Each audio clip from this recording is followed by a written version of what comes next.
महाराज जी, नियम कानून के बिना पूजा सार्थक होती है क्या?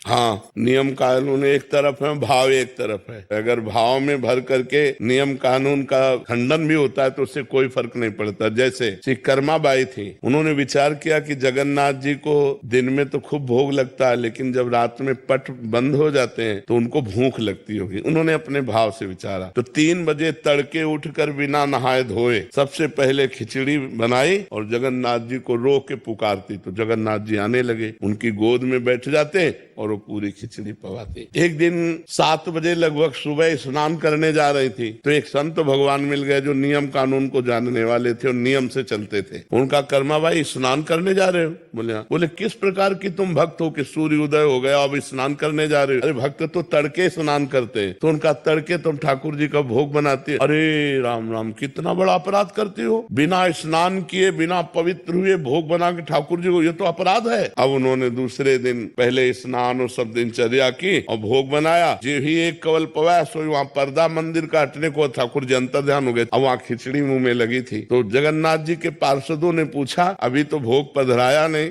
ये मुख में भोग कैसे? अरे बोले कर्मा बाई और नियम वाले के चक्कर में पड़ गई है तो एक ही कवल में कर्मा बाई से कह दो मैं नियमों से प्रसन्न नहीं होता, मैं प्रेम से प्रसन्न होता हूँ। तो जब कभी भाव से भक्त पवाता है तो भगवान पाते हैं, नियमों के अनुसार नहीं। नियमावली तो प्रेम प्राप्ति के लिए है। भाव का भूखा हूं मैं, ना कि नियम का भूखा हूं मैं। सेवा में प्रधानता भाव की होनी चाहिए, नियम की नहीं। इसके बाद ये चढ़ना, इसके बाद ये चढ़ना, एक नियम की तरह पूरा हो गया, भाव तुम्हारा बना नहीं। अगर खूब उत्साह है अंदर और बड़े भाव से गए तो भगवान उससे प्राप्त पाते हैं। एक चुल्लू जल, एक तुलसी दल, एक फल या एक फूल भाव से मुझे समर्पित कर दिया जाए तो मैं उसे खा लेता हूँ। अगर भाव नहीं है तो